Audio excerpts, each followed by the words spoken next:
Oh, Oh, here we okay. there it is. Talk about the blind leading the blind. Oh, Yeah, right.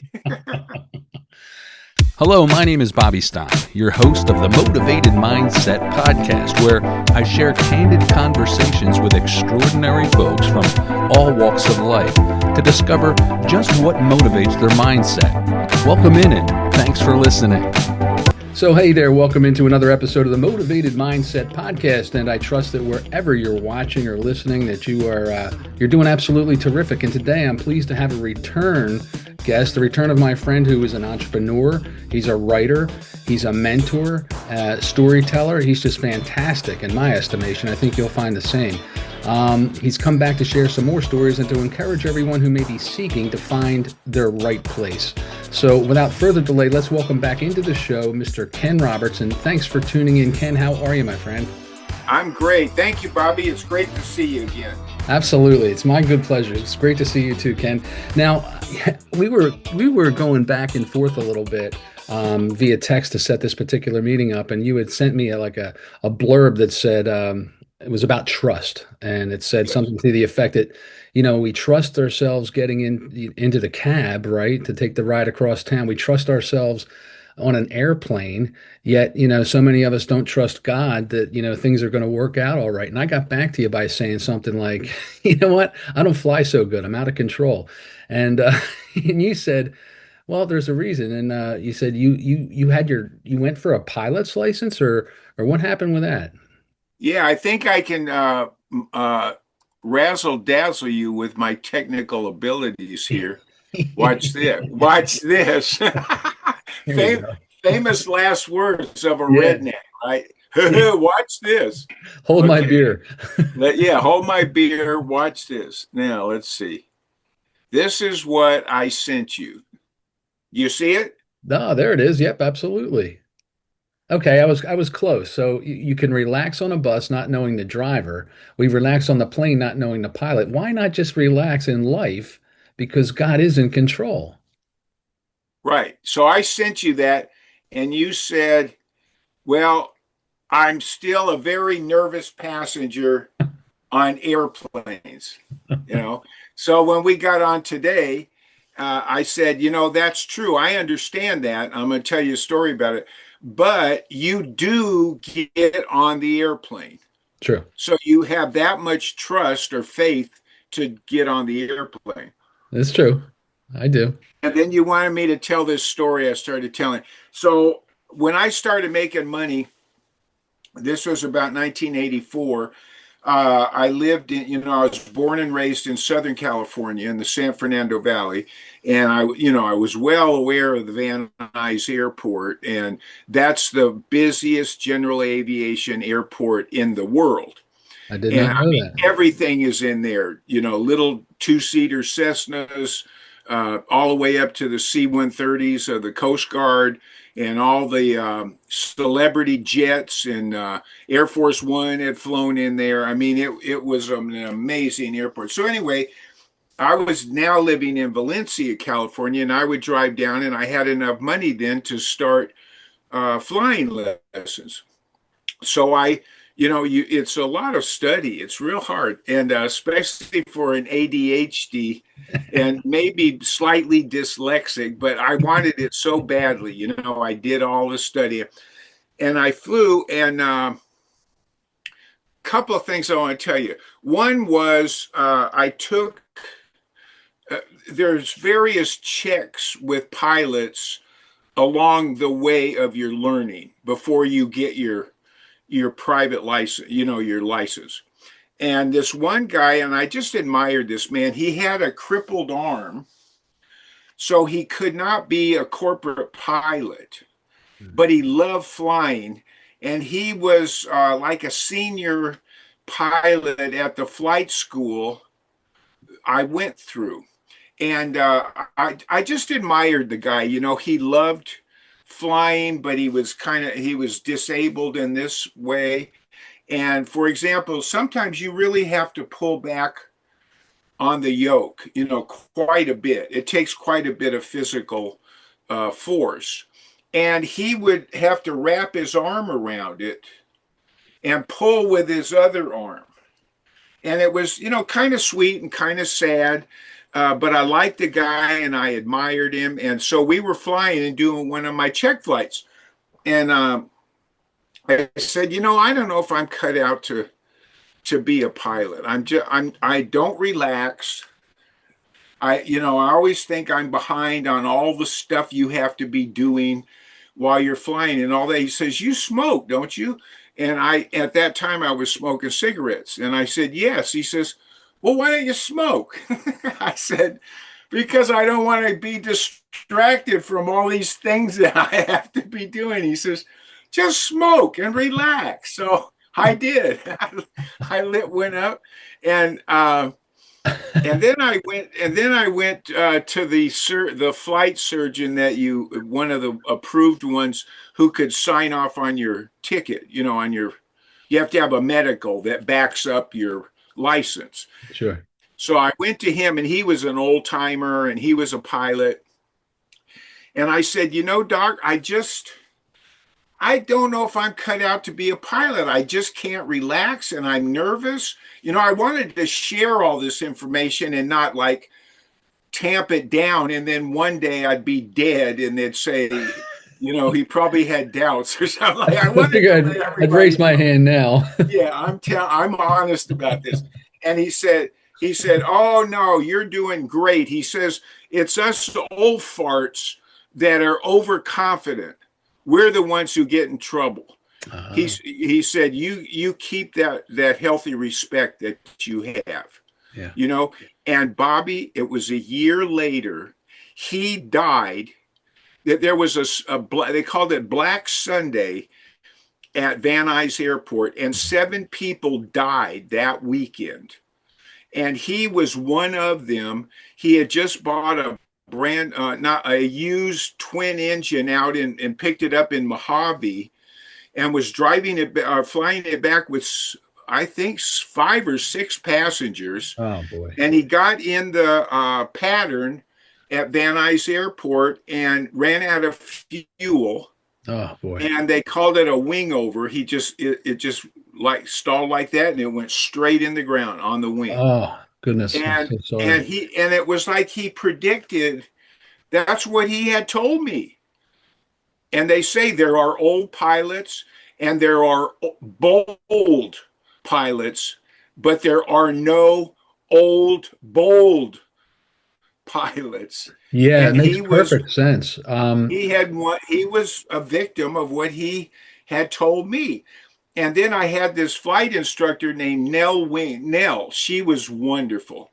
And I said, Nell, I don't know if I'm cut out for this. You've been working with me for, like dozens of hours. And she said, you have a good, healthy streak, a healthy yellow streak down your back. And you should always keep that. Respect. And she said, besides, I let you fly my husband on one of these flights where we had to go over 100 miles away. And she couldn't go, but her husband wanted to go. So she said, besides, I let you fly my husband, didn't I? I said, yeah, but I don't know if you love him or not. Says a lot. What are you trying to say? Yeah, there's a lot going on. Boy, with the fella that had the arm who passed away with the other 6 passengers on his twin engine, that was really prophetic how he said that. Oh, it was. It was. I mean, I got chills when I learned about that. And one of those deaths, it was 7 people. So maybe the other one, that was 6. Maybe the other one, it was Vanna White, the gal on Wheel of Fortune. Yeah. Her fiance died. And he was flying. He was a pilot, and he was flying like a 4-seater single engine. And he came in too low and slow behind a big C-130. You know how big those are? They're massive. Yeah, and it's called wake turbulence. And it's like 2 tornadoes are coming off the ends of the wings of a heavy plane. And you, as a pilot, you have to be like, you have to visualize where those tornadoes are going, and you stay either above it or way, way behind it. And he got too low below it and slow, and he got caught up in one, and it flipped him over Mm. and slammed him into the sidewalk, actually before the runway. Oh, There's sidewalk and then a chain link fence, and and then the then runway yeah, began. And there was like still a charred black spot on the sidewalk where he went down. yeah. So it's something you got to really respect. We just had it's good that you had that healthy respect for it and that conservative yellow streak down your back. Ken, we had about a year and a half ago now, there was a we had, down in Naples, there's a private airport. It's not commercial really. It's more like, you have all your private jets and Yes. your twin props and your single engine Cessnas and stuff. And somebody was coming out of Ohio State, I want to say, the university, and there was 7 or 8 folks on board, and they came up short on the interstate I-75, which runs right, through town here in Naples, and it Yes. slammed into a wall. The two folks got out. The rest perished, but they were it was under investigation. I think it was a lack of fuel. They came up maybe 2-3 miles short of the runway and perished. And I mean, the pilot is to be commended because he really did a nice job navigating his way, not taking, traffic out because it was in rush hour. Right. If I'm not Right. mistaken, it was at rush hour, very heavily trafficked. But Right. on that sad note, you said, did you ever fly a twin engine? No, never. No, I quit. And it's too long. I don't want to waste your time with all this, but I had a flying buddy. I was renting an airplane. Thank God I didn't buy an airplane. I sure wanted to, Yeah. they say there's 3 things. If you can ride it, fly it, or float it, rent it. Because, boats, horses, and airplanes, you just open up your wallet and. Yeah, it's a money But pit. anyway, so I was renting this airplane, really nice. It's called a Mooney, Mooney, and they were made in Kerrville, Texas, which has been on the news lately in the flooding in Texas. Yes. That's Kerrville, Texas, and that whole town was built around the Mooney plant, No kidding. and they manufacture these Moonies. So I worked my way up with aircraft, and this was a single engine, retractable gear, Oh, low wing, fast airplane. yeah. It would go over 200 miles an hour. It was like the Mercedes of single engine 4-seaters, Like a sports car. Yeah. And, well, anyway, I was renting it like crazy, and one day, I guess he called me. His name was Larry, and he said something about something sarcastic. I mean, he was nice, but something like, "I can't even fly my own airplane because you're renting it so much." And the deal was you could buy an airplane and then lease it back to the school, the flight school, and that Sure. helps you pay expenses. Well, I was renting his plane like crazy. So when he wanted to go fly, I had already booked it. So we said, hey, we got to go to lunch. So we met and flew out to Chino, which was a nice place to go for lunch.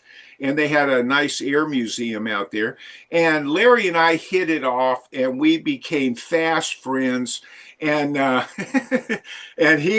was Captain Kenny, and he was Ace in Space. That was his Ace name. in space. So people would go, "Hey, Ace, hey, Captain Kenny," and we Very were cool. kind of well known around the flight school. So anyway, we did now he was a little more reckless than me, and that's the only time we kind of butted heads, but we were a good balance. Yeah.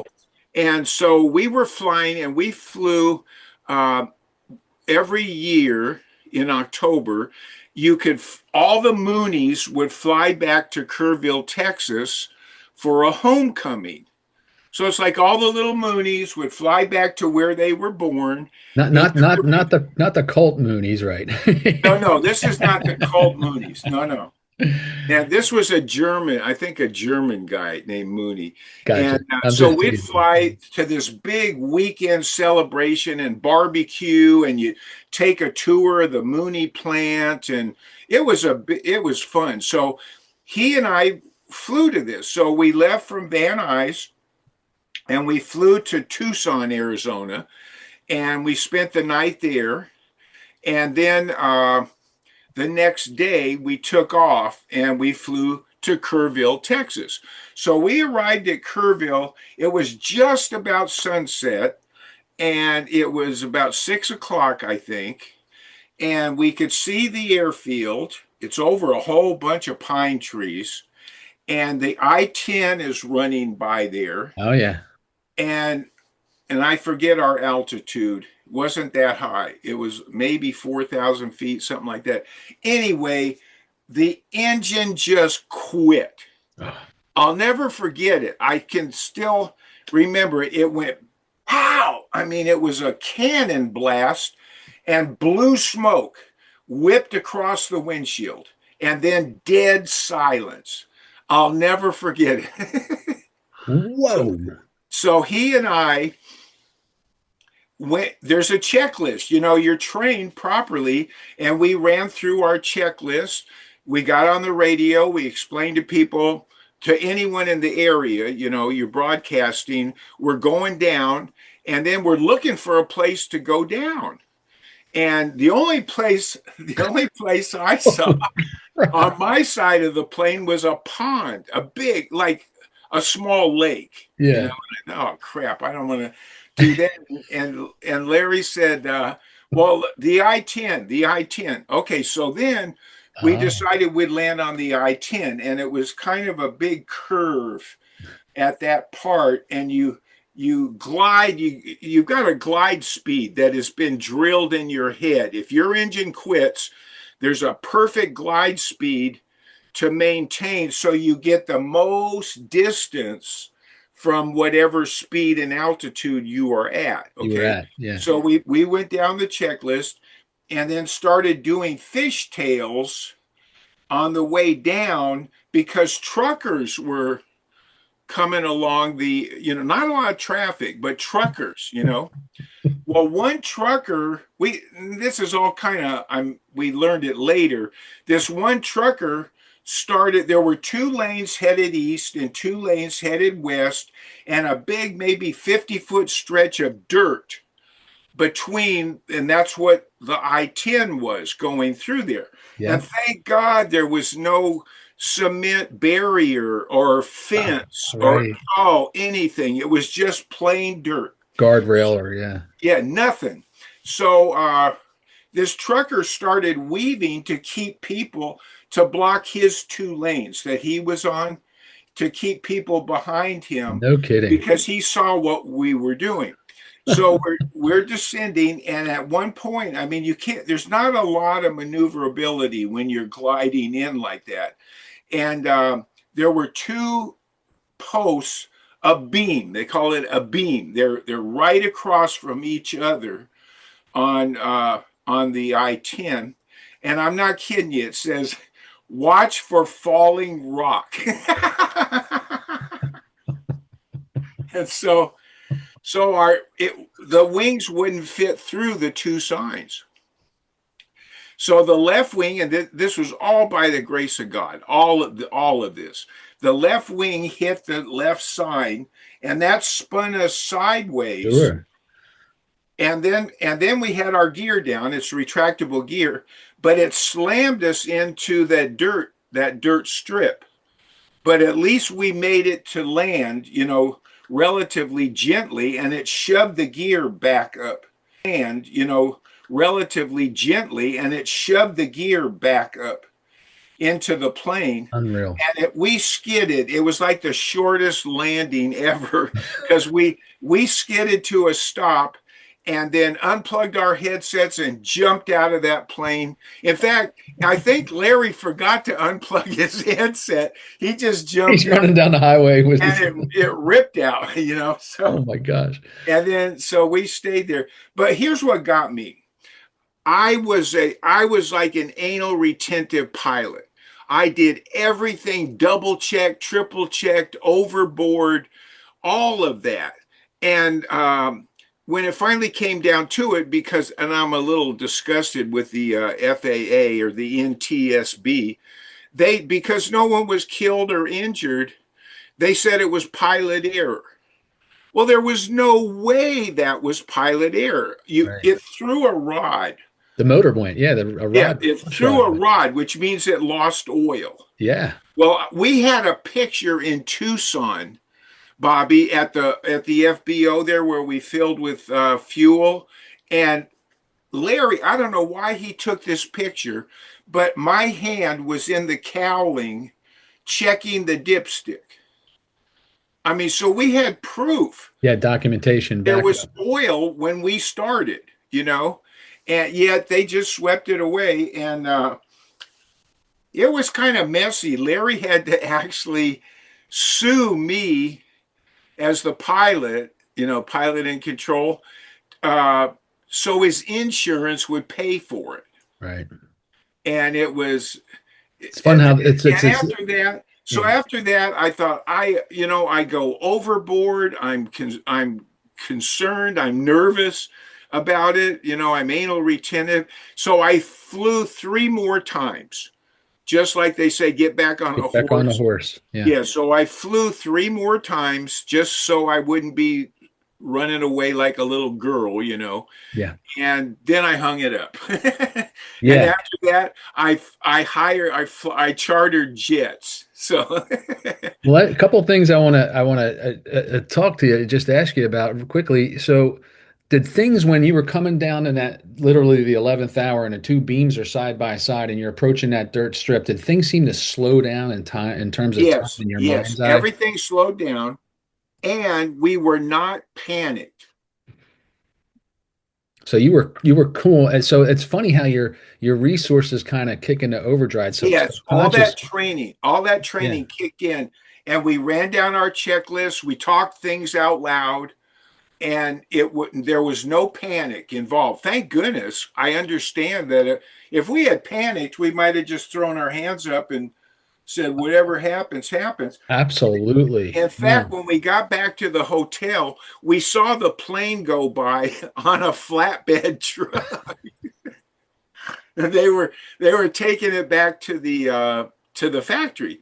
And what did the Mooney folks say when well, let me tell you about this. But Larry and I were in that hotel room, and like all this had happened, and I called my wife and he called his, and they were crying and all this stuff. And we looked at each other, and I think he said, aren't we supposed to go in shock or something like that? I said, I know, I keep waiting for shock to set in. Like that was pretty, epic. Absolutely. But I mean, we had just survived together, it's kind of like AA, or exactly. Or passengers on a boat that you survived. And it brings you closer together at the end of the day. Yeah, so word got out. It was the front page. Word got out. Word spread all over town. And like we were kind of proud, that we handled it well, and the Mooney held up as much as it did and all of that. And it made the front page of the paper the next day. And when we would go around at the barbecue, we still had a good time and all that. You're like rock stars. Yeah, people would go, oh, you're the 2 who crashed the Mooney. It's like, shut up. Don't you want to rub up against me? I'm like a rabbit's foot, Yeah, we survived the Mooney. We didn't crash it. The Mooney survived us. Yeah, but that was their livelihood. I can understand that. Well, that's one of the things I wanted to ask you about, Ken, because you mentioned that, one of the things that you wanted to do early on was to get your pilot's license and fly and eventually buy a plane. And you just shared with us how it didn't really come to fruition, but that was back in 1984. So you're coming into money. My question is this. You come from relatively humble beginnings. Your father was an executive with Capitol Records. You moved from Alabama to Southern California. Actually, you're born in Southern California. You're kind of on the, and if you listen to the previous episodes, folk, you can catch the whole skinny on it.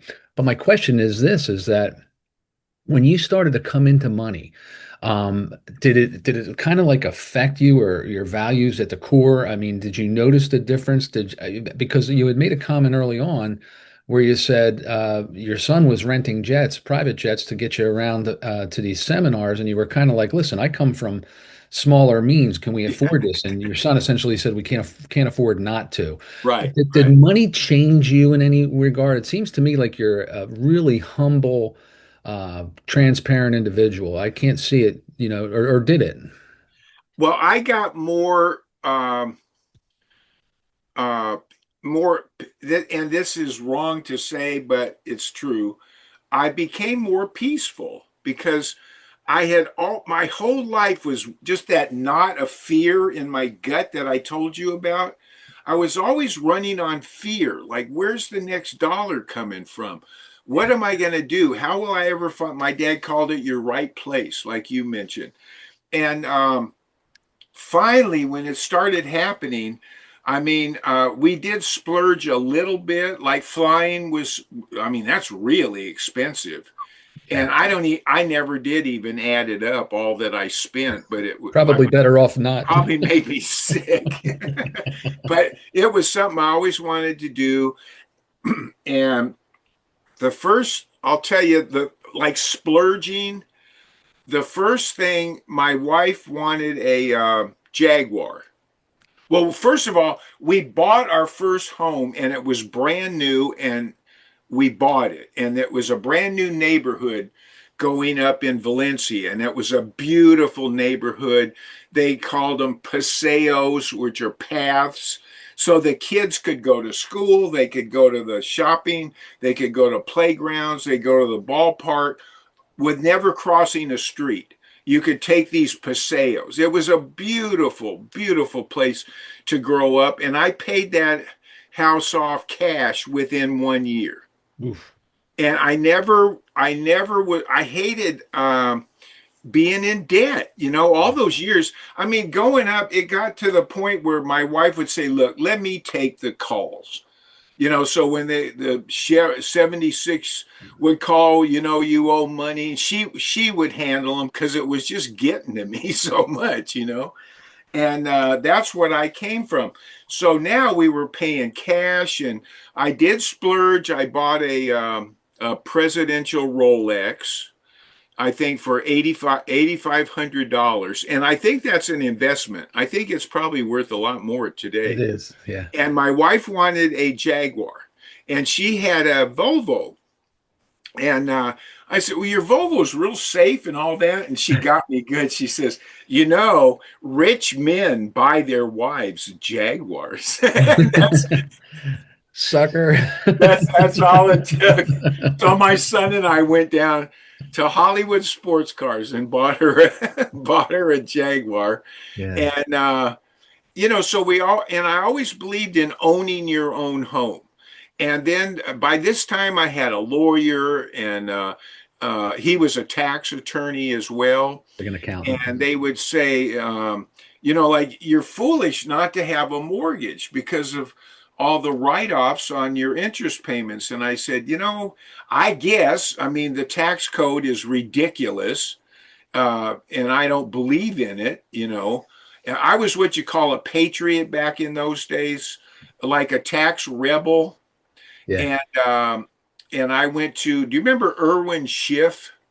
Yeah. Why do I know that He name? was huge. He wrote the book. I forget the title of it now, but I would go to these Irwin Schiff meetings to be a patriot, and how the income tax is voluntary, and how true sovereign citizens don't owe any money and all that kind of stuff. But when it came down to it, if the IRS wanted you, they were going to get you. You weren't going to beat them. So I paid my taxes and did everything according to the book, but I always liked to own my own home, and I always did. It's funny. I'm cut from the same cloth, and I believe in that too. I like our mortgage is paid off, thankfully. And but the one thing that really sticks in my craw, Ken, is we've got property taxes, homeowner association fees, Yeah. insurance, flood insurance, and if any of those payments lapse or go by the wayside, we might as well be tenants who's behind Yeah, on their with their landlord. The they'll government will take come it. take our house. So it's really kind of, and I didn't realize that until I paid the home off a few years ago. I was like, I'm still renting. Yeah, yeah. And that's all, supposedly that's illegal. No one should be able to take your house, but that's a fact of life. And we Unbelievable. are blessed. I mean, how many people own their own homes? Not very many. Well, that was a goal of mine. I hate debt. Early in my Yeah, first marriage, we were married for 26 years, raised two beautiful daughters. They're 42 next week and 40 respectively, my girls. And I just, I was always in debt yeah, when we were newly married. Credit cards, everything was yes, maxed out, and yeah, just I was paying the minimum. And one of my ideals was to become debt free. And by and large, I've been fortunate and able to do that. I mean, I still use an American Express card because I get the yeah. points and you got to pay it every month. Yeah, I have a 1.3 million flight miles with American Express. Do you still fly at all? The idea. I wouldn't fly commercial now for anything. No way. One of my dreams was to fly in a private jet. And I see it happen, and I really do. I truly do. In fact, I had a meeting. We were down. There was this gal Ken, who authored a book called Unlimited Future. Her name's Dr. Bobby Stevens. And it was on a Barnes& and Noble shelf. And I'm always perusing the self-help section back in the day. I pull it off the shelf. I read it, find out she's in Naples. I make contact with her. We have lunch together. Her husband, who is a doctor, psychological kind of guy, Yeah, PhD or whatever. And we're sitting at a restaurant right at the foot of the Naples airport, and the private jet Arnold Palmer would all this yeah, a lot of big money, a lot of jets. And I remember stating at lunch, they said, Bobby, what do you want to do, and I was like, they really put it to me, and I said, well, I'd really like to fly in a private jet, or a private airplane. And they said, it's done, I see it. So fast forward about a year, I go into partnerships with an individual. We're buying lots, building lots here in Southwest Florida and erecting homes and selling them. He's over on the east coast of Florida in Boca Raton. I'm here in Naples. And his father and him and his brother are all pilots. And they own a little Piper Cub, and they own a Navajo, a twin turbo, yeah. twin, I know the Navajo. Yeah, beautiful plane. yeah, So he flies over, checks my progress on how I'm doing acquiring the lots and overseeing construction on the homes. He'd fly into the airport, and we drive up there in my car. And then I reached out to Dr. Bobby Stevens, and I told her, I said, it happened. I flew on a private plane, we go back and forth over to Boca just for dinner and stuff, flying through yeah, the clouds, avoiding the clouds in the summertime. And yeah. it's terrifying and exhilarating all at the same time. But she wanted a testimony for her next book, which I provided for her, that kind of thing can come true. Yeah. And that type of thing, that phenomena, it's not claim it and get, I don't know what you call it, but the It's where intent, you put your attention. it's the intention, or the attention and the attention. Right? Yeah. That's right. That's right. And Talk I was about going to that. tell you, if you want to fly in a jet, go hang out at the one of the FBOs. You know what I'm saying? The lounges. It's FBO is fixed base operator, and it's like gas stations on the airport. Right. And Signature is a big chain of them around airports. And well, here, what is it? What's your airport called? Well, there's RSW, which is the one in Fort Myers, Southwest Regional RSW. And what's the executive airport? That's Naples. Is it called Naples? I think so, Ken. I'm not really sure. You Okay, Googling it? I'm just Googling it right now. But I mean, I could have not forecasted how the dots would have been connected. When Yeah, I yeah, mean, I could have never forecasted it. Now, when I look back on it, the I walked across the bridge of incidents that led me to it, and it looks logical by any layman's eyeball. But to me, it was miraculous because I had been out of touch with this individual. He was a friend from New Jersey, had moved to Boca. He's a home builder, blah, blah, blah. I'm building houses. And it was just so serendipitous. And that to me rocks my world. And I love that. And there's been a few occasions in my life where those types of things happen. It sounds like it's happened to you on quite a number of occasions. Oh yeah, well it's God in AA. There's a fellow who does a talk. He's my grand sponsor. He calls it the golden thread. And if you look back at your life, you will see how God has been pulling a golden thread through your life. Like you just said, it's these weird things, but they fall together. Yeah. I And love God that. has been doing that. Now, okay, it's Naples Aviation, FBO, Naples Aviation. Oh, that's the fueling part of it. Yeah, and don't they have a lounge? Yeah. Yeah, and you go in that real fancy lounge, and they probably have showers for the pilots and pool tables and maybe a swimming pool. They're very shishi because they take care of the pilots while they're waiting around to fly their client, right? Gotcha. So Gotcha. you go hang out there and just meet people. And you say, "Man, I would love to fly in one." And the guy will go, "Hey, I'm flying an empty leg to Kansas City tomorrow. Why don't you join me?" I'm telling you, it'll happen. I'm telling you. That's where they happen. I love that kind of stuff, man. So you weren't really affected too much by because essentially, and for folks who don't know, listen again, please. I'd encourage you to check out the first, actually, it was one episode that we broke up into three parts because of the length. But listen to just check it out. You were, there goes your camera. You're There so it is. funny. There, you got it back. You got it Yeah. back. But you kind of came into money quick. Yes. I mean, you were an insurance guy, you were working MLM, you were doing the real estate courses, turned into seminar, and it really dovetailed into what you did, which eventually, put you on Broadway. But it happened fast. That's why I was always concerned. Like if you go from lack to, it's like a lottery winner kind of, right? If you scratched off a $10 million lottery ticket and you come from humble means, you would think that your mind wasn't Well, my geared wife toward. and I were 83. I was born in 51. So what was I, 28? Whatever that is. We were, a little more mature.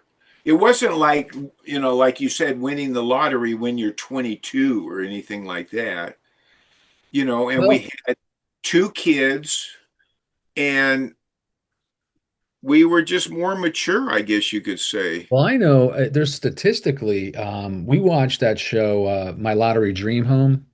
A lot of times we record it, and because we don't watch a lot of TV, we just watch a lot of stuff that, because we like that kind of, Yeah. just the wealth and stuff. It's neat to, immerse ourselves in that, even if it's a little bit beyond us or whatever.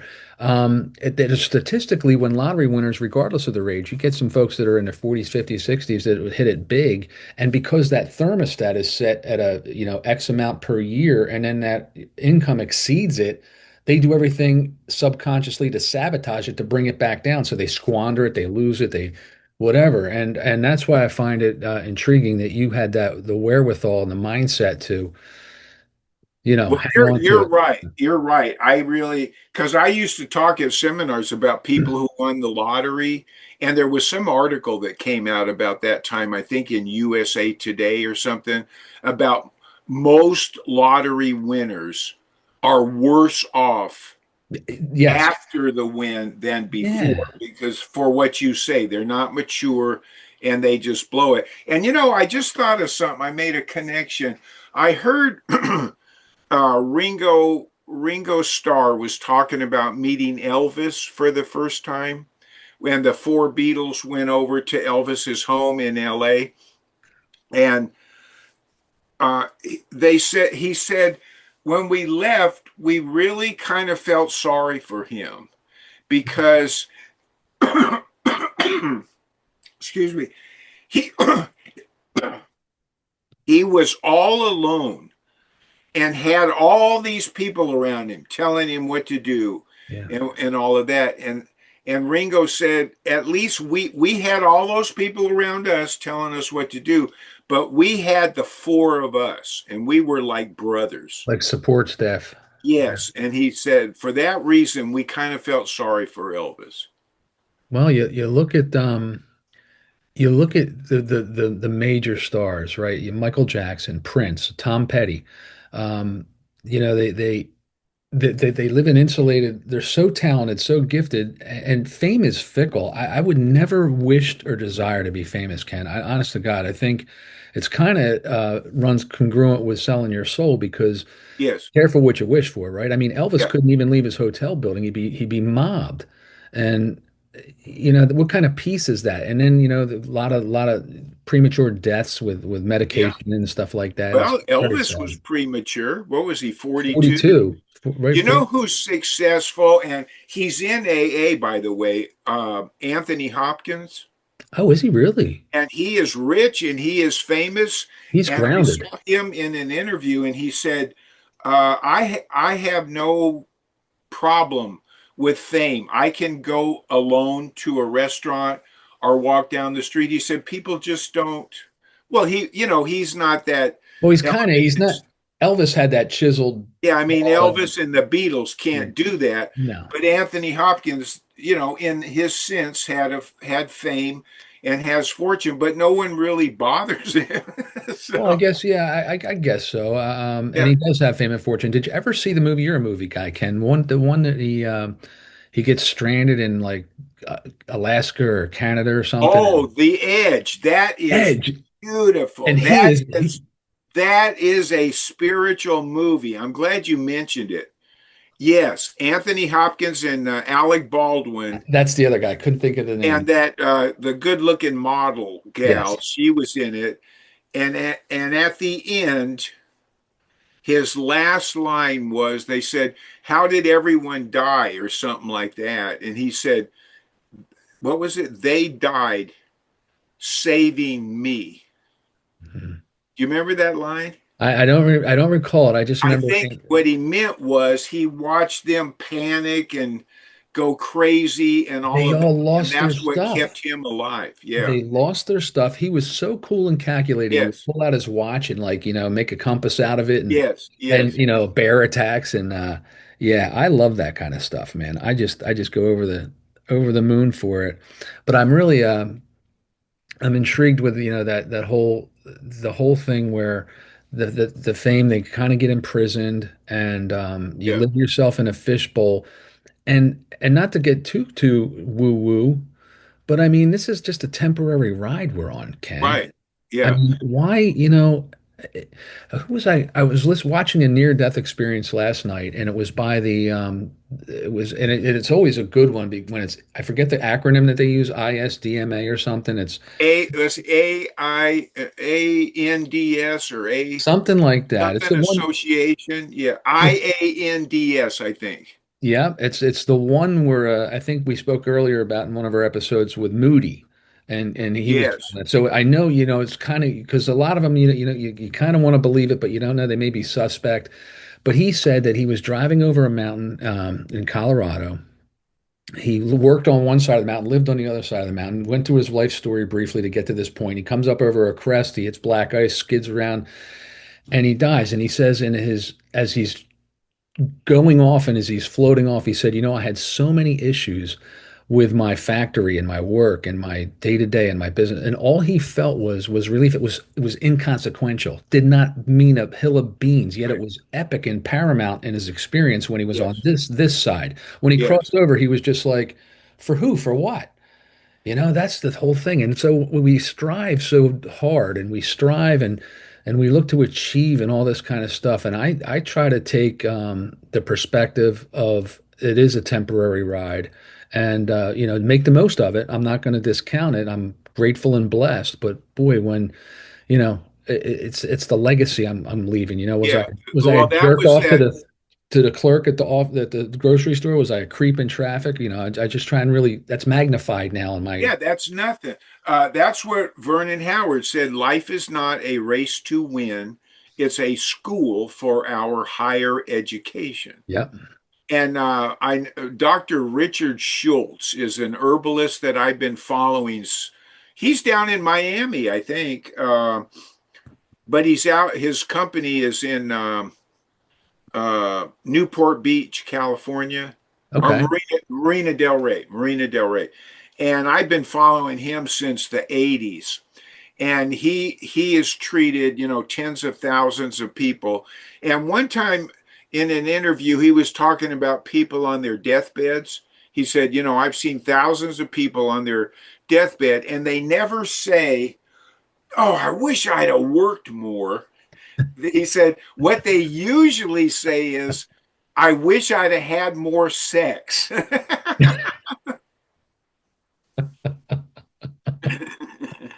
Truth be told.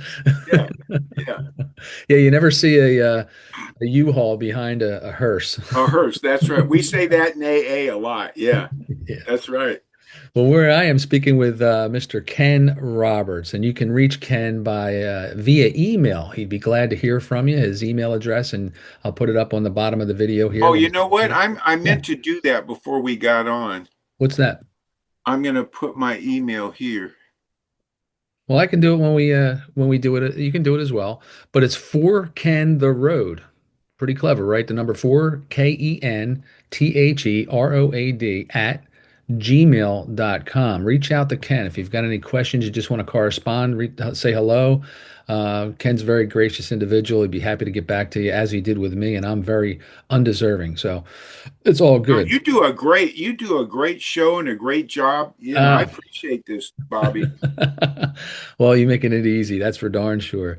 Um, I want to go in here. I got to put my glasses on, Ken, because I even write this stuff out in capital letters, bold font, and forget about it. Yeah, I get it. So you alluded to it. You get it. You alluded to it before on one of the episodes, Ken. You're a cigar aficionado, and Yes. you started earlier. You shared a couple stories. Um, you smoke cigarettes too, but what brand did you smoke when you smoked cigarettes? At first, I started out Kent 100s. The 100s. I don't know if they even make them anymore. And then along the way, I discovered, well, I got into cigars, and Davidoff cigars Davidoff. are some of the premier in the world. And they used to be Cuban. And then, and the man's name, the head of Davidoff, was Zino, Zino Davidoff. And he and Fidel Castro had a falling out. And he said, okay, we're pulling out of Cuba and we'll still make the best cigars in the world. So they pulled out of Cuba and went to the Dominican Republic, and they still make some of the finest cigars in the world. Well, Zino Davidoff was a true tobacco man. I mean, they made snuff and chew and also these cigarettes. They were called Davidoff Magnums. And they were the long cigarette, but they were fatter than our American 100s. They were fatter. That's what the Magnum meant. The thicker. So Yeah. since like 95, I would smoke Davidoff Magnums, and they were Gotcha. more expensive, but they were cleaner cigarettes. Yeah. And so, was that your question? No. It's all good. I was leading up to a question, but I started smoking when I was probably 12 years old, and I started out with my mother's cigarettes, Tarryton 100s and Oh Kent's, yeah, yeah, Winchesters, and then I finally landed on Marlboros and Winston. yeah. Smoked for 100 years. You remember the "Show Us Your Lark" pack? Do you remember Lark. those I commercials? smoked. My next door neighbor's mom smoked larks, and he would Yeah, snitch a bunch of larks. We would go down to the creek or the crick, yeah. and we'd light up. And yeah, you would mention the one of the tobacco guys in a factory that he was making this. You enjoyed a certain kind of hit on the back of your throat. Oh yes. Okay. Now, So, real quick, before you answer that, do you inhale your cigars? How did you get oh that hit? no, no, I cannot inhale. I did once by mistake.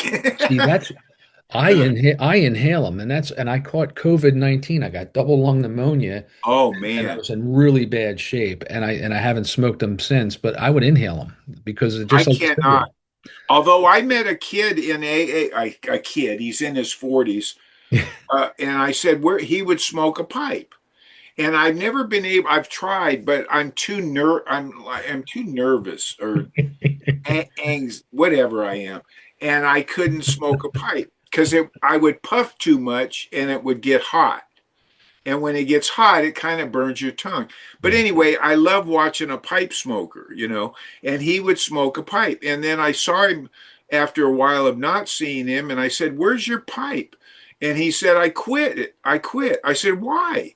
He said, "I was inhaling it." I said, "You were inhaling your pipe?" And he said, "Yeah." I don't know how you do that. Yeah. That's So brutal. no, I cannot inhale a Well, cigar.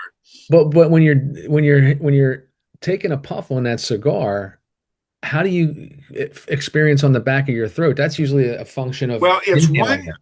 it's you try to develop your palate. If you watch a cigar review just for the experience, and they'll go, and their eyes will roll back in their head, and they'll go, "I'm tasting plum. I'm tasting French peanut." Like, what is French peanut? And I'm tasting a little woodiness. It's mesquite. I'm tasting mesquite. And they go into this. And then I usually put in the comment, I so admire what you do, because all I've ever tasted is wet cardboard and rabbit turds. And Evidently, I'm not the connoisseur that you are. yeah, and so one of the guys who made the video said, "What do rabbit turds taste like?" And I said, "Wet hay with a little floral note." Just a hint. Just a hint. But I don't get that. But I hope one day to be able to taste what they're talking about. I'm the same way. When I used to try wine, in a former life, and it's got a hickory note to it or whatever. I'm like, I don't know so much, but yeah, I don't have that discerning palate, Ken. I don't either, but I'm still trying. Absolutely. Oh man. Well, I just want to. We're gonna wrap this one up here shortly, but I'd Did like we to. did we talk? I don't want to miss this because I watched another video of mine, but I don't know why. But did we talk about the Lending Tree commercial? Ken, you had brought that up on another interview with a fella out of maybe England or Australia, and he didn't get it because it didn't correlate with the over the pond, Yeah, But share that, because when I first saw that commercial, that was me. yeah. That was me, brother. Share the Mhm. story, please, Okay, if you so would. there was a commercial by Lending Tree, which was a mortgage company here in America, and it shows this guy, not nice looking middle class guy. "Hi, I'm Bob. And this is my wife, Judy, and nice looking gal, nicely dressed. And these are our kids, a boy and a girl, and they're nicely dressed. And this is our new car." And it shows them driving down the street in their new car. And he says, "This is where we live." And it's a nice two-story house in a suburb with a pool, and a lawn and everything. And then the next shot, he's on a ride-a mower mowing the lawn. And he said, "This is my new mower, whatever." He says, "How do I do it? I'm up to debt, and I'm up to my eyeballs in debt." He says, "Will someone help me, please?" Yeah, And that is the average condition. And yeah, they're the ones sitting in church, and they're holding it together. yeah, They've got the image. They dress well. They're polite. But underneath, "Will someone help me, please? I can't keep this going." yeah, You know. And the one who pointed this out for me was M. Scott Peck, yeah. Dr. M. Scott Peck, who Road wrote less traveled, Road right? Less Traveled. Yeah. Yeah, Now that book has sold over 20 million copies. Okay, that's a spiritual book for normies. Okay, right. and there's another book that sold over 20 million copies, and it's called Purpose Driven Life by Wow. Pastor Rick Rick, Warren. Rick Warren. Yeah, And it's okay. Now the first sentence in purpose-driven life is it's not about you. That's the first sentence. And then he goes on to explain the secret of happiness in life is helping others. It's not about you. And Right. it's not about you getting rich and all of that. And again, 20 million copies. And then in M. Scott Peck's book, the first line is, life is difficult. And the answer to it, his solution, is discipline. Okay. Now we get our AA Big Book, and it has sold over 40 million copies. Double. And what we learn is there's a line in there, we alcoholics are undisciplined. So we let God discipline us in the simple way we have described. And the AA Big Book for alcoholics is like those two books plus some. Yeah. And Dr. Peck said, these average Americans, they're just barely holding it together and trying to look presentable and nice to everyone else. And they're just hanging on by their fingernails, where alcoholics, we were doing that too, but we got to a point where we couldn't fake it anymore. Right. We fell apart, and people could see that it all fell apart for us, and we hit bottom, is the way we say it. Yeah. We hit bottom. And when you hit bottom, you have true humility, and you say, I am powerless. I am powerless. And that's when you learn to make a conscious contact with God. And then you become, it's not a self-help program, it's a God help program. But the dilemma is, Bobby, is half our life we're building up our ego. When you raised your girls and I raised my son and daughter, you got to kind of build up their ego. Give them self-confidence and self-esteem and all of that to get through this world. Yeah. But then when you become an adult, you got to see, like you just said, I don't think I'd want to be famous. That's a liability to be famous. It is. So then what you're doing is tearing down your ego. Yeah. Because your ego is what was what wanted to be famous, right? Well, one thing that's absolutely contrarian to that is if you buy into the self-help genre as a whole, with the affirmations and the programming of your subconscious mind and self-talk and visualization and things of that nature. It really AA's description of help is God's help. So it's completely the opposite. Yes. It really is. Although I'll say this about that there's a school of teaching that states, and it's an author, Neville Goddard. I think I shared the name with you before, Yes. where he believes that we are created in God's image, and and we're to be like little children and imitators of Christ, imitators of God. And how are we to be imitators of God?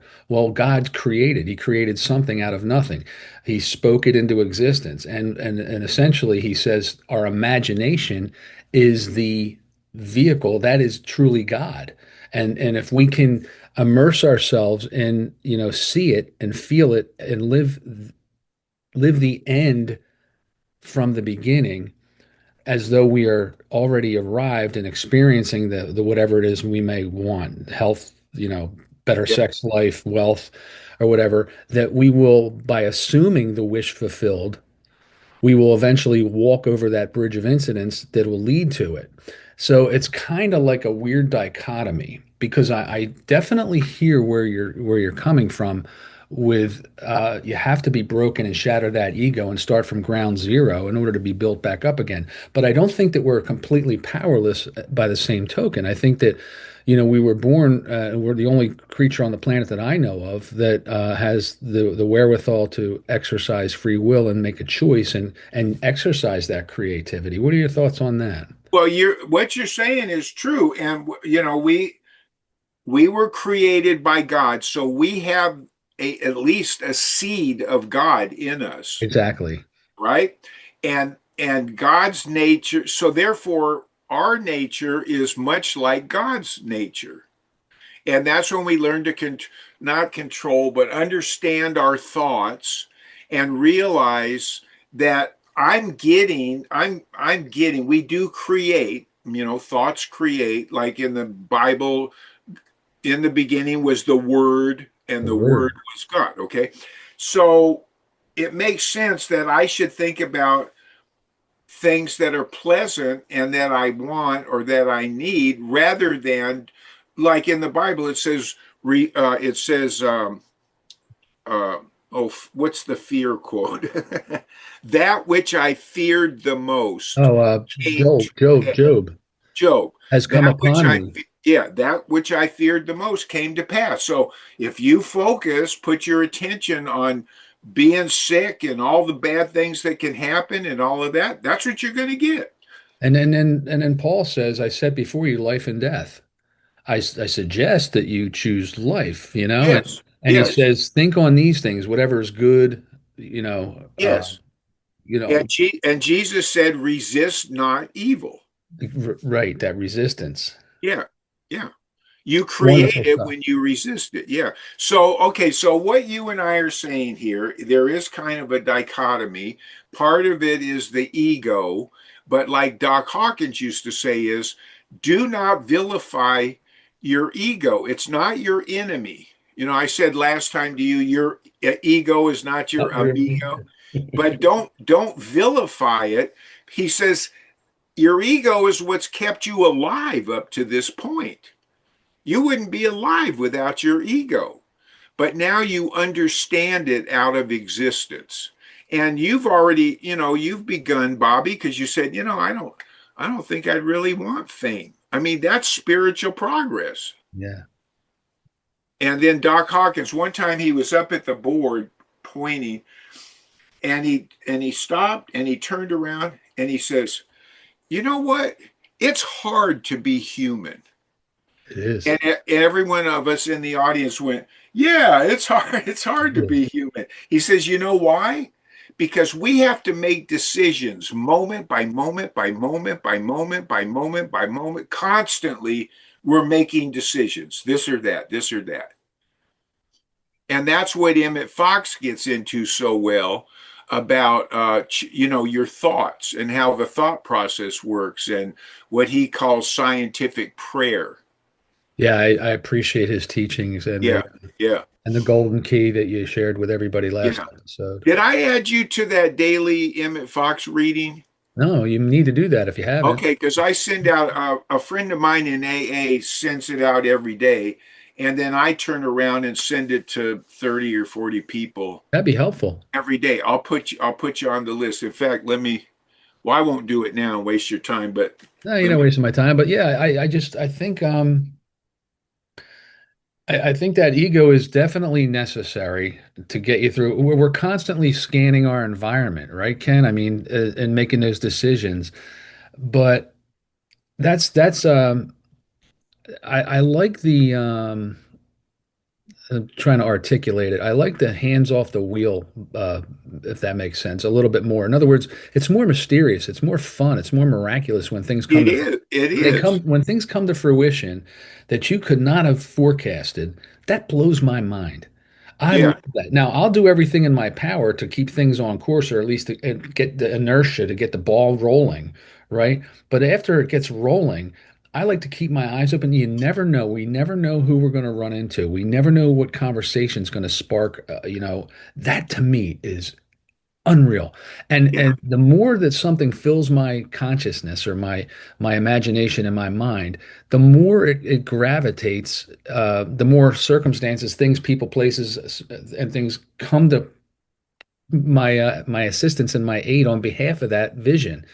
So I find it all fascinating. I can talk for hours on that stuff. I Well, love it. that's what, read Thoreau and Whitman and I mean, even Mark Twain. It's like it's mystical to live when you have, I think Einstein or someone said, either you look at the world and say nothing is miraculous, or you look at the world and you say everything is miraculous. Yeah. Yeah, you got these folks with, just to circle back on the being in debt and everything. I think that we get so caught up in keeping up with the Joneses, and you said it earlier in the episode, one of the earlier episodes, and where you and I think I alluded to it in my life, where you saw the rich kids, they had all the gear, they had all the clothes, they had the cars, the girls, the sneakers, and whatever it was, and you Yeah, kind of get, it's like a vortex, and if we get sucked into it, but I think it's the biggest illusion because fast forward 30, 40 years, none of that crap matters. In fact, if I look back on those kids that had all that stuff, there's a big percentage of them that are freaking nowhereville, divorces, exactly. Yeah. trouble. I mean, because they didn't appreciate what they had. I don't know what the, And you know what? They didn't earn it either. yeah, It was just given to them. I realize that now. If I had been raised rich and just been given everything, it wouldn't have meant as much, and I wouldn't have grown. It's the old cocoon and butterfly thing. If when you see the butterfly trying to break out of the cocoon, if you snip the cocoon and help it, it'll die because it needs that struggle to build its muscles. right. Makes sense. Yeah. Yeah, we can learn a lot from nature, man, just by watching a chicken come out of its egg. I mean, birds in Oh flight. yeah, yeah. Nature's wonderful. You're talking about, God is everywhere. Did yeah, I it tell you? I really is. think I did the Sally Ride story. Yeah, about yeah, you could share that again. That was funny. No, you said earlier about he's a doctor, he's a PhD, and it reminded me of her dad who had a PhD, but he made sure everyone called him doctor. Yeah. Well, I was just being respectful. These guys, it was Dean and Bobby, but I Yeah. I alluded to him. Yeah.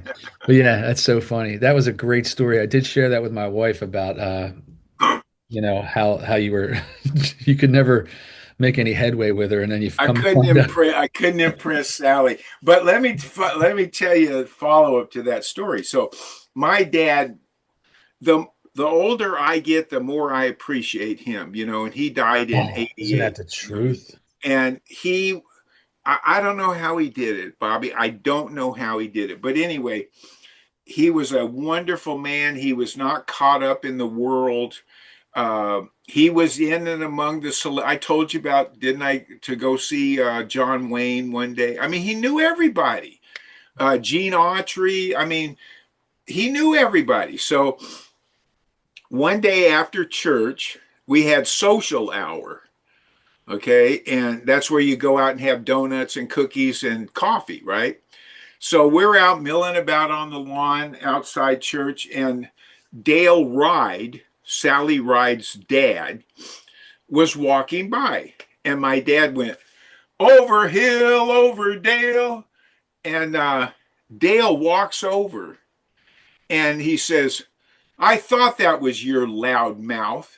Oof. And I'm standing there next to my dad, and I'm thinking, what's going to happen now? Because my dad was a Marine, anyway, but he would never use his muscles to do that. But anyway, he says, well, thank you, my friend. And he took Dale's hand and made him shake hands. And Dale said, why are you thanking me? I just insulted you. Did I say I thought that was your loud mouth? Yeah. And he says, well, thank you, my friend. And he took his hand, and Dale said, why did you thank me? I just insulted you. And my dad said, if that is your honest opinion, I value it. And I knew I had just witnessed something great. Greatness, Yeah. humility, and uh, Yeah, taking the high road, yeah, not letting his ego get in the way. yeah. Boy, the initial gut thing response would be, I'm going to take my Marine training and squeeze his And hand so use hard it, he can. yeah, pop his head like a grape. Exactly. Wow. That's amazing. That's amazing. And one day I remember well, he worked for NBC. After Capitol Records, he went to NBC, and he was a salesman of time. Whatever you'd call those salesmen, to sell commercial time on television. Advertising. Yeah. Yeah. So, in fact, he sold the first color commercial on NBC. It was Kraft Foods. Your dad? Yeah. No And kidding. but anyway, what happened was they fired him. And they fired him because he would not buy booze or women or take them to the You racetrack. wouldn't do the graft. He would not do that stuff. And they fired him. And I remember him coming home that day. I still remember it. And he looked so down. And he said, Katie, that was my mom. He said, Katie, if I were a drinking man, today would be the day. Mm, And that's like the lowest I ever saw him. yeah. But he was super resilient, and you alluded or you mentioned the fact that he ran with Colonel Tom Parker. He was in partners with him, and then meeting Gene Autry and John Wayne and folks of this ilk and caliber. But he never let it He go to his wasn't head. impressed. Yeah, I love that. He was part of it. In fact, he took me to see The Tonight Show. My idol was Johnny Carson. Ah, Oh, man. So he took me to see a taping of The Tonight Show. hmm. And we were up in the control booth, which is, up above the audience on the side with big glass windows where you can look down on the set and see the cameras. There were 3 cameras. And then they have all the monitors of which camera, of each camera that's, videoing or, showing Quick stuff. angle. Yeah. And then the director sits there and says, camera 2. And they cut to camera 2. Think about it. When you're watching a TV show, there's different shots coming in. Well, that's the director sitting up in the control room, snapping his finger and saying, camera 2. All right, camera 3, come in for a close up, close up, close up, camera 3. And then they switch. And he's calling all the shots up in this room. Well, it was Dick Carson, Johnny Carson's brother, Was the was director? the, was the director of The Tonight Show Did for not know that. those years. So he looked an awful lot like Johnny. Yeah. And so I got to meet him. And then when the show was over, my dad said, come on, come on. So he takes me, he knew how to do all this stuff. We go down to the set, and Johnny was just walking from behind his desk and going around the wall to the curtain. And I got to look in Johnny Carson's face, and his blue eyes, they were like ice. I mean, they went right through you. I was He so does have blue eyes. He did I have. was so impressed. And my dad just said, nice show, Johnny. And Johnny said, thank you. And he disappeared behind that curtain. Yeah. Did I show you the picture with Goldie Hawn? No, no. Bring it up. What's curious about you said earlier, Ken, the older you get, the more you appreciate your parents, your father in Yes. particular. Oh, yeah. Isn't it the God truth? bless. I was God so bless. critical of my father, and when I was growing up, I knew better, and he would always say when he lost his father, my grandfather, he says, my dad was so wise, and I never really appreciated it. And of course, it generationally happened to me. I was like, I miss him sorely, and if I only had that time back, just to, Well, they say these near death talk to him because he's listening. you There, know, see that? oh yeah, is that you? Yeah, that's me and Goldie Hawn Look at you. on the set of Laugh In. And she went for Kurt Russell. Go figure. Yeah. That's pretty cool, brother. So isn't that neat? But that was what my dad did for me on my 16th birthday. He Wow. took me all. Did I tell you about meeting Gene Autry? No, no. Oh, well, he took me all around Hollywood, and like we drove up. Gene owned KTLA television, Oh, I and didn't know that. we drove up to the guardhouse to go onto the lot, and the guy went, "Hey, my dad's name was Beep, Beep, because he was in radio down here in Mobile. I told you about." Yeah, he was a disc jockey.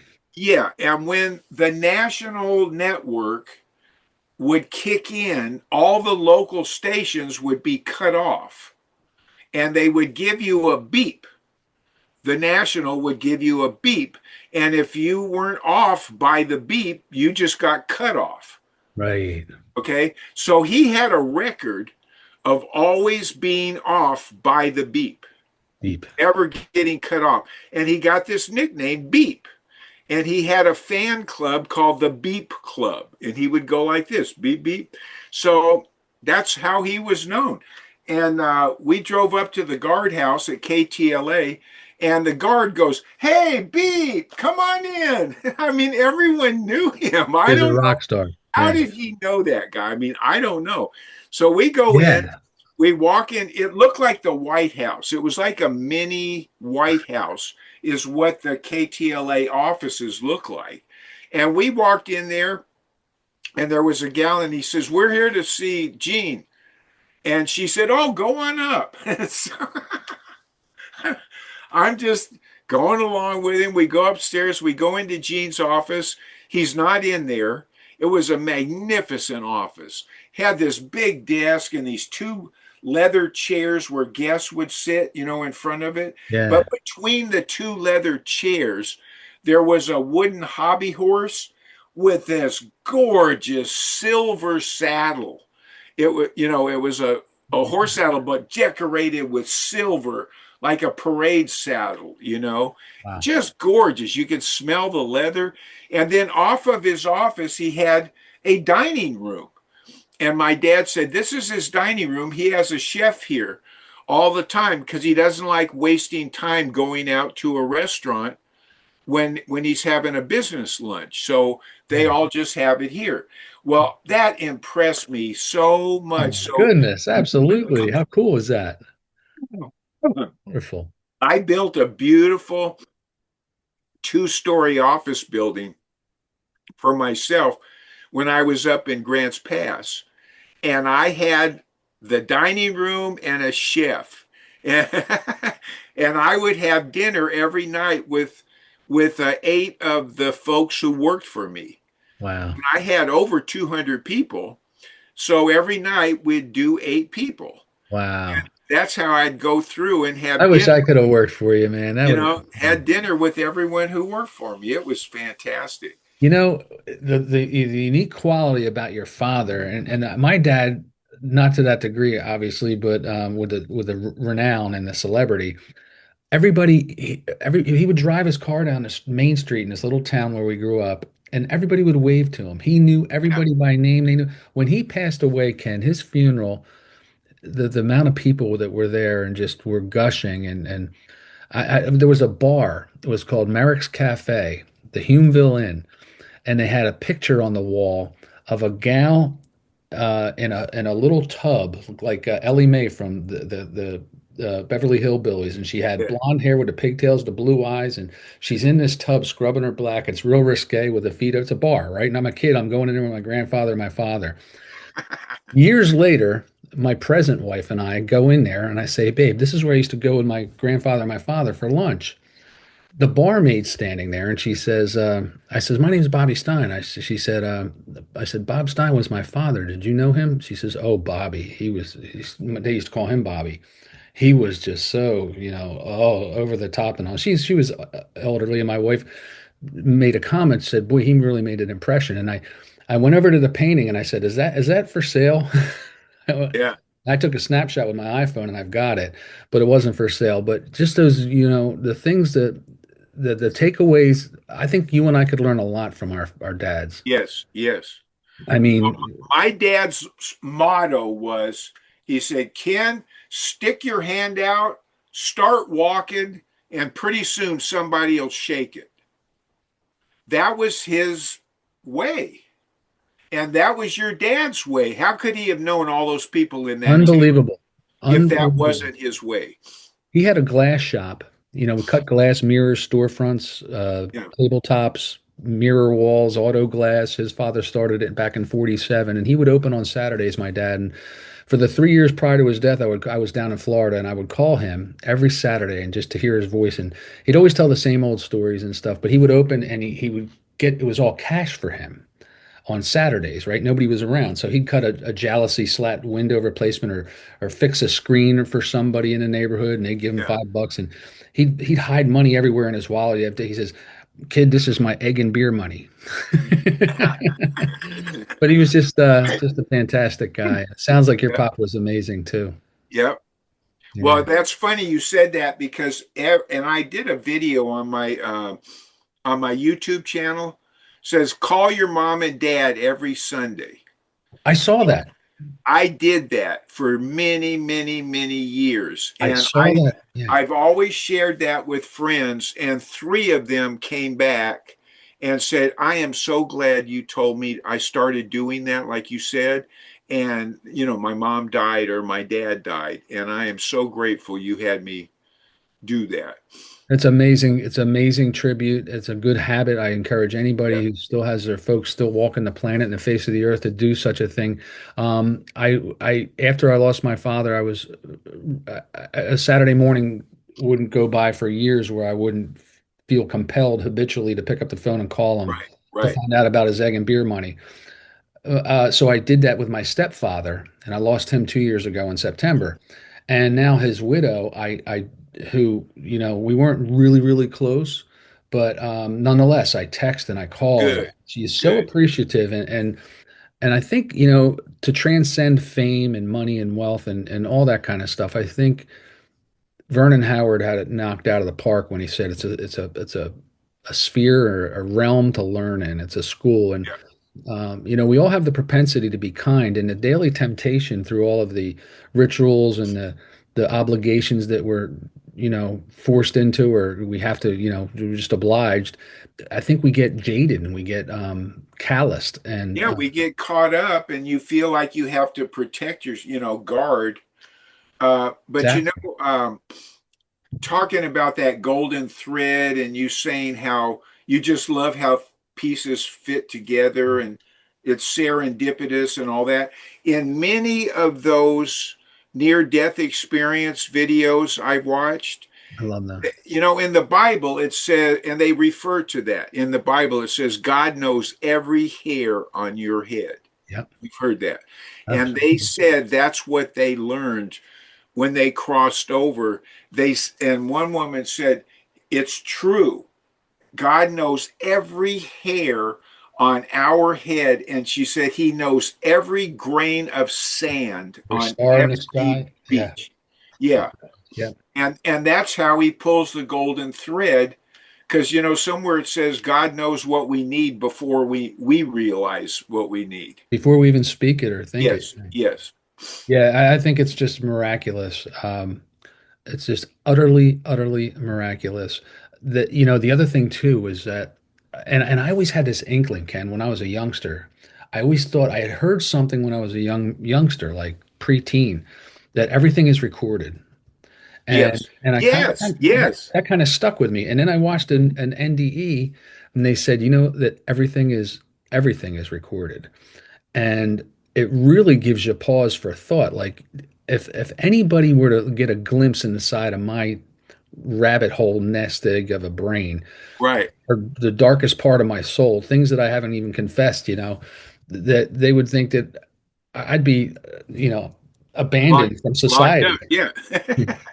But he Well, knows that, everything, and those life reviews and stuff that you see. What the big message to me is that it's all about love, and it's really yes, comforting because I've always thought that and it depends upon the way you're raised and everything, of course, but hellfire and brimstone or judgment and all this kind of stuff, and to hear these people, it's just mind blowing.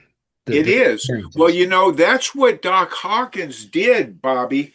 Consciousness, everything is registered or recorded in consciousness. And he used to say, like, every thought, every word, every feeling, every action, it's recorded in consciousness. Therefore, that's how that muscle testing, do you know what he did? Like kinesiology. I know what can I know I understand that, but Okay, well, you know what did Hawkins do it? kinesiology is. You hold your hand out, and the chiropractor puts vitamin C on your chest, and then they call it, I'm trying to show you, they call it muscle testing, Okay. and he pushes down on your arm. And if your arm falls down, you need vitamin C. If your arm stays strong, you don't need You're not vitamin C. deficient. Yeah. Yeah. So what Doc Hawkins saw, and he got a PhD, he was a medical doctor. He was the head of the Psychiatric Association of America. He was And the biggest guy there was. He yes, opened up. and he was a medical doctor and in a hospital as well. They had a wing on a hospital in New York where he was, and he had 2,000 patients. And he would try this, what we call holistic stuff today. He would try all of that. Like, there's mercury in all of us. Well, you can chelate the mercury out of our system with cilantro. Cilantro is very powerful. Hmm. And he was open to all of that. And people would come, doctors would send their patients from all over the world to him as a last resort. Well, anyway, he got his PhD, this PhD thesis on kinesiologies. But when he saw, like, Dr. Diamond was the guy who wrote the book on kinesiology, like I just described. But when Doc Hawkins saw that, he said everyone treated it as a local phenomenon, like vitamin C on this individual. He said, I saw it as a universal Hmm. phenomenon, and he could tap into everything that's ever been and is being recorded in consciousness. He could tap into it and ask it questions. It's amazing. I mean, that's why I went back every other month for 3 years to see his workshops. And there was this woman, I think she was in Florida, and she was on life support for such a long time, and it went to Congress, and there was a fight between her. Oh, I think I know. You That was remember it that? was national news. Yo, all the time. And there was a fight between her family and her husband, and they were fighting. The husband wanted to let her go and unplug. The family said no, and it even went to Congress for some reason. I don't know why. But anyway, that was going on in the news one time when I went to see the doc. And he says, well, I forget what her name was, but let's say it was Joanne, okay? He said, well, let's see what Joanne wants. And so he did the muscle testing, and he said, she wants to go. She wants to leave. And he would know stuff like that because she thought it. Yeah, it's incredible. Oh, it is. You hear the thing. I think it's the rhesus monkeys, or they've done tests where what a monkey habitually does on one coast of Africa, they'll find it happening halfway around the world simultaneously. And Yes. there's the unification of everything. That's the thing that intrigues me, is that everything collectively, it really is a one. You mentioned earlier about the seed of God. Well, I equate it to like a drop of water in the ocean, right? It has all the properties of the ocean. It's just not as much. It's great, but my father, or the ocean, is greater than me, Yes. as Correct. Jesus might put it. Yeah. And And yeah, so I love that kind of stuff. Ken, we are going to have to pick up some more of all right. tales from the Treehouse. That's what All we're going right. to call this, I because love it. I just get so enamored with, I am in the KLA TV studios above the director, with the director, looking at the three cameras, looking at that, and I can see Johnny's steel blue eyes as you Yeah. as Beep was saying, great show, Johnny. That's how colorful a picture you paint. It's vividly etched on my mind. Thank you for that, brother. Well, thank you. I love being here. This is terrific. Outstanding. Well, there you go, folks. It's So let me tell you one thing. Yeah. So Doc Hawkins would let us you could stand in line and then go up on the stage after his deal and ask him questions, personal questions. And so one time she was like an old hippie broad, and so she was going on thinking, oh, this is going to be good. And so she gets out there and she sits down, and it's the doc and his wife and her. Okay. And she says, Dr. Hawkins, they'd always go, thank you so much. So humbled by your presence, all that. And she said, what can I do to help save the world? And I thought, oh man, this is going to be so good. That's a big one. Yeah. And he says, what can you do to help save the world? And she said, yes. He said, stay home. This guy with this wonderful mind and this brilliant insight, he's got spiritual gifts, and he gives it this like. And it was true. What he means is we go out into the world and spew poison on people and stuff like that. So really stay home. We really do. And on that note, folks, it's a wrap from another episode of the Motivated Mindset Podcast. You've been listening to Ken Roberts, a wonderful individual. You can reach Ken over on his email at forkentherroad. Fork in the Road. That's 4, the number 4, KENTHEROAD at gmail.com. Be sure to reach out. He'll put you on some sort of list, and you'll get some insights and at least a hello from this fella. He's wonderful. We're going to continue on with some other episodes. We're entitling these series Tales from the Treehouse, because Ken resides presently in the treehouse. Of course, it's got all the modern conveniences of anything but a treehouse, but it's all good. So for Ken Roberts, I am your host, Bobby Stein, saying thanks for watching, thanks for listening, and your ear holes, your eyeballs, and until next time, folks, please take good care. Ken, thanks, my friend, as always. Thank you, Bobby. I appreciate it. Onward and upward. Yeah. Outstanding. You've been listening to another episode of the Motivated Mindset Podcast with your host, Bobby Stein. Thank you for tuning in.